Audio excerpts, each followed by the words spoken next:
good look at yourself, because one of the areas of lack in the organization here comes down to lack of delegation.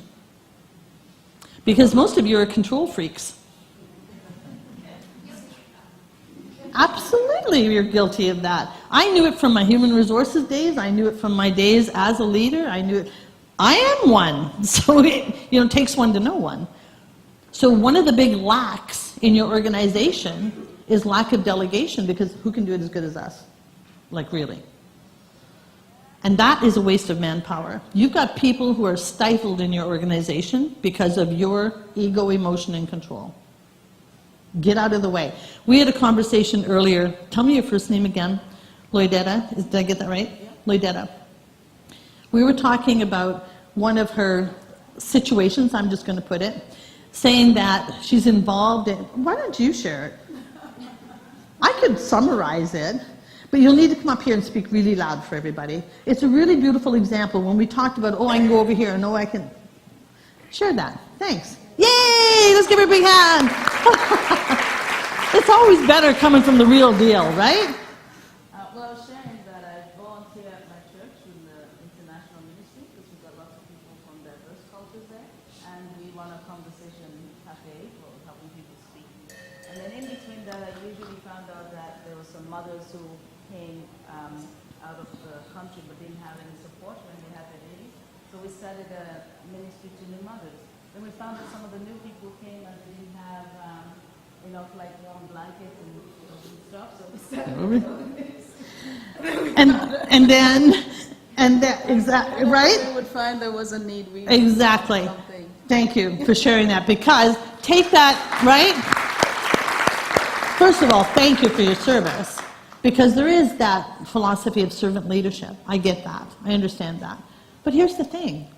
When you focus, you get that magnifying glass that's over there in the corner? When you focus, you will make progress, and you will improve your results. You cannot keep scattered like that for a number of reasons. One is because typically it will come back to the fact that it's your ego, emotion, and control getting in the way. It's simply that. I will do this. I will do this. I will do this. I will do this. The other piece that does, first of all, you're going to burn out, and that serves nobody. And secondly, the other piece is there can be others around saying, I want to do that, but oh, she's doing that. Oh, I could bring my gifts to that. Oh, but she's doing that. We're getting in the way, and we're wasting knowledge and talent in our organizations. That is a very high cost of waste, a very high cost. So you want to move past that. You want to start thinking about your life, as I did with Wilson, and think about your work with intention. Who's game? Sweet! This is the best fridge magnet ever about living with intention. Take it with my blessing and stick it on the fridge. With my blessing. All right, so these are some of the key barriers that I mentioned. And when you want to get back to moving from current reality to the vision, and you want to move people, a cause, a movement, here's one of the biggest fears of leaders. It's the fear that you're going to get people halfway and stop. Because you've run out of steam. You've run out of dream. You've run out of energy. That's the biggest fear of any leader, getting them halfway. It's like, oh my gosh, what will people think? What will we do? One of the things that I encourage leaders to do, you want to build your courage muscle, is that you want to surround yourself with the mentors. You know, I mentioned at the beginning, I had the mentors, I had the leaders. One of the things that we know for sure is that you become the average of the 5 people you spend time with. So I want to take a minute, grab one of the index cards or a piece of paper. I want you right now, off the top of your head, do not overthink this. Live streamers, you too. Write down the 5 people you spend the most time with. 1, 2, 3, go.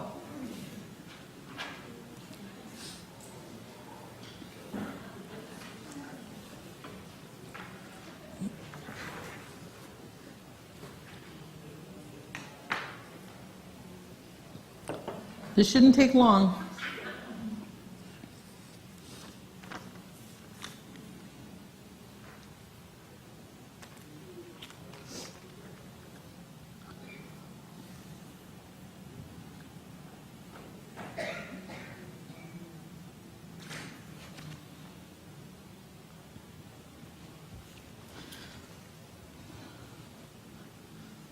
Got it?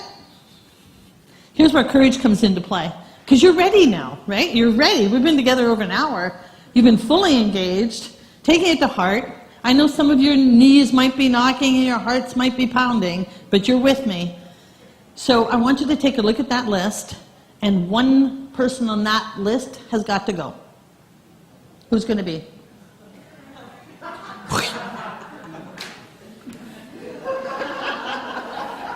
That's usually the first reaction to fear. You can snap away, snap your little heart out. You become the average of the 5 people you spend time with. You want your organization to get better, you've got to get better. And when you get better, some people are going to be left behind because they don't want to change. They don't want to. Yeah, I worked for Weight Watchers International for 8 years. The stories I heard behind the scale, I could write a book. Because people lost 20, 30, 40, 50, 100 pounds, 200 pounds, and their biggest feeling of sadness is that their eating buddies abandoned them. Listen, healthy people stick with healthy people. Who is in your circle of 5 and who has got to go? And this is only for those of you who are serious about improving as a leader.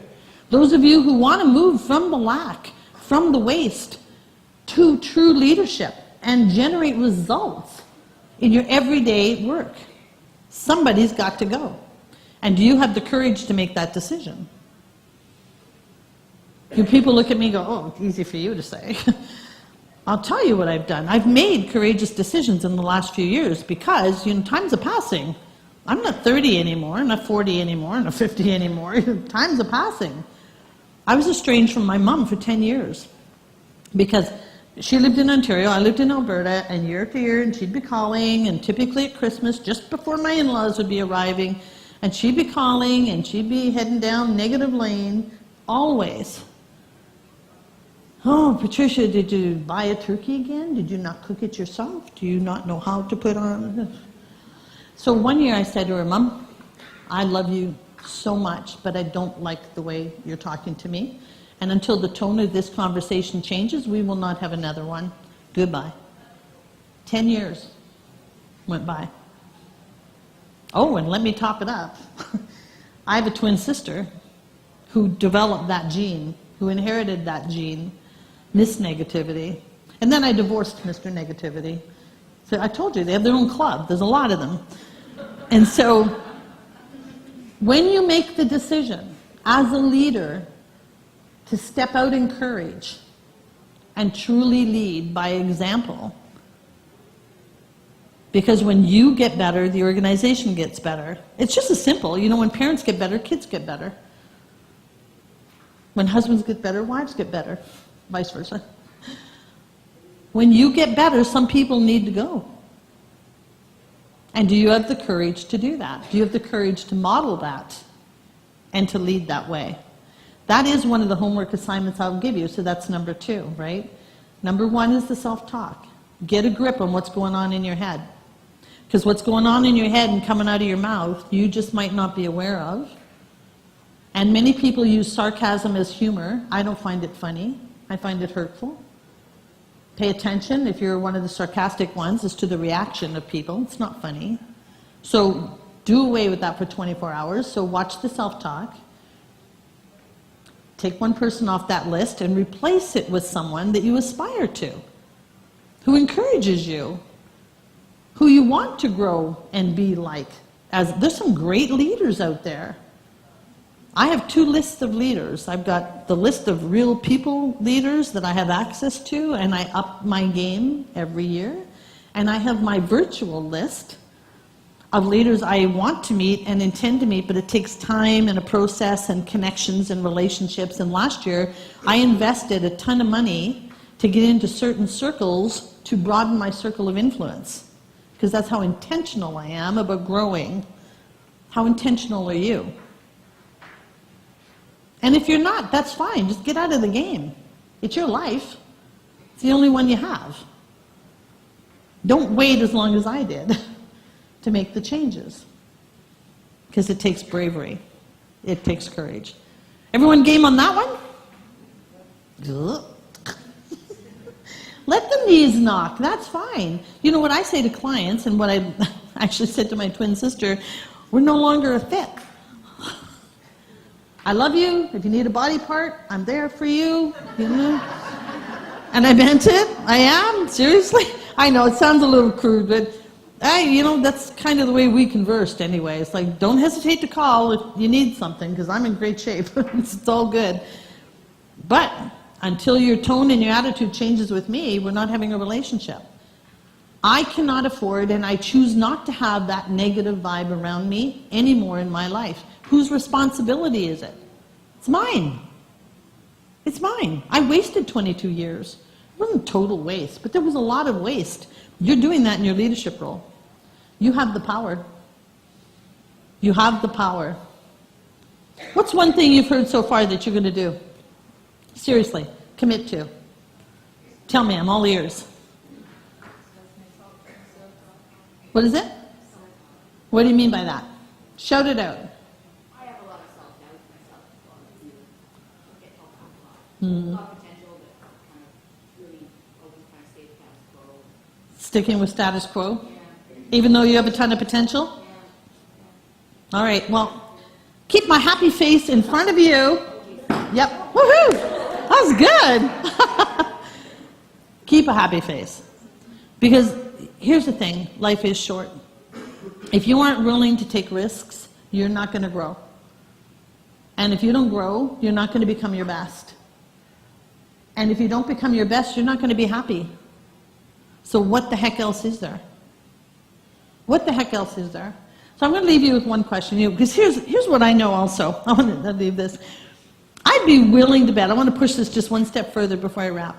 I'd be willing to bet somebody else's money that deep inside, did you get that? Deep inside of each and every one of you is a really big vision, a really big one.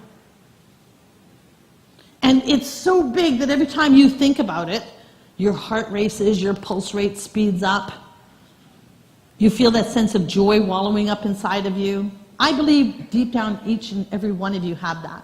Whether it's to start a new nonprofit, whether it's to start your own business, whether it's to come up with a distinctive, unique revenue stream. I believe deep down you all have that inside of you, and the fear is holding you back. And again, like I said, it takes courage, and courage is a muscle. You've got to exercise it. My challenge to you is let that dream out. Let it out. Do not go to your grave with that vision shriveling up inside of you for your organization, for your team, for the people you mentor, for yourself. Do not die a coward.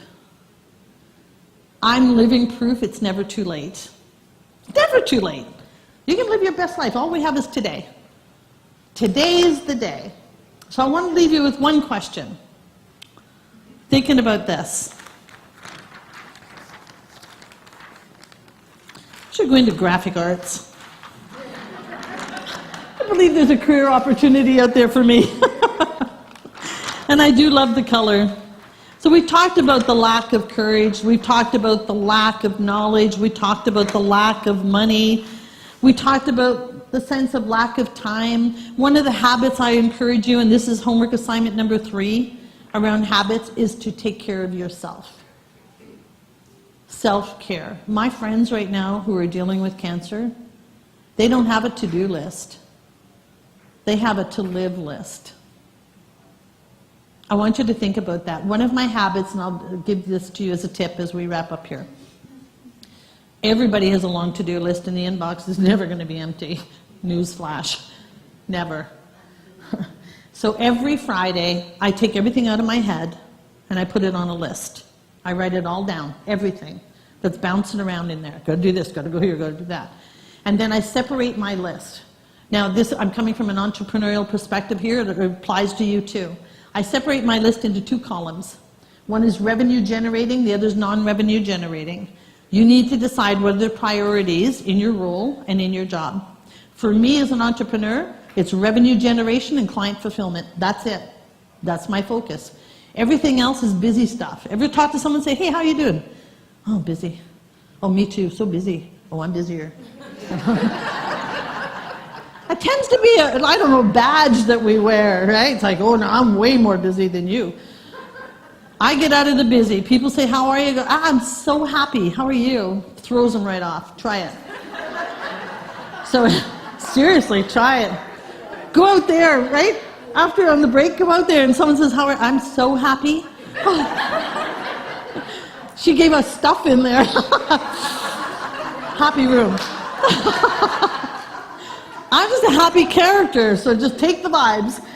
So I do the list, 80-20, and so I drill that list down. I take the revenue generating items, everything else, 80% of that list every Friday gets delegated. No ego, emotion, and control in my way. My team will say, well, I'm not sure how to do it. Figure it out. I'll be there to mentor you, but figure it out. Ask questions, be vulnerable, it's okay, but here, all yours, baby. I want them to grow, I want them to learn.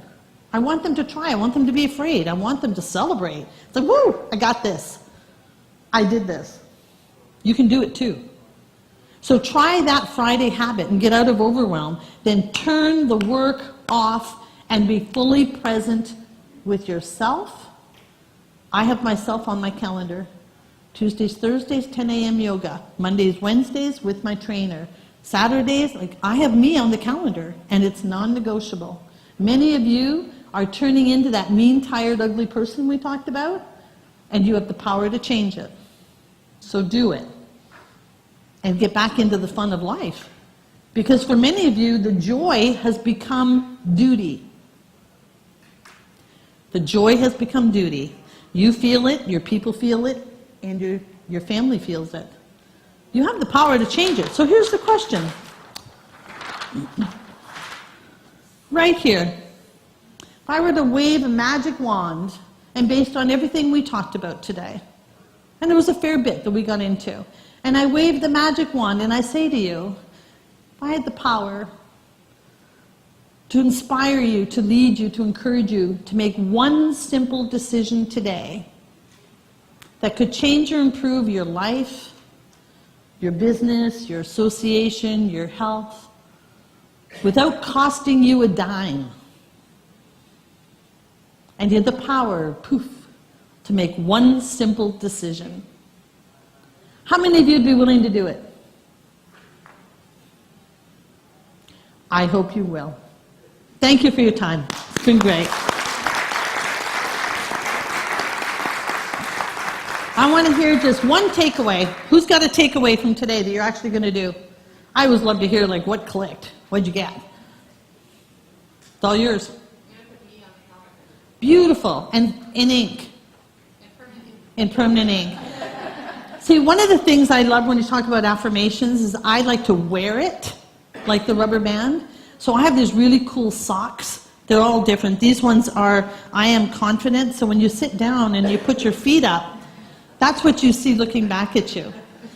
And I've got one, I am loved, I am brave, I am strong, I am grateful. I've got a whole series of socks. So from me to you, with great gratitude for being here and your commitment to doing something, cheers to you. Thank you, everybody.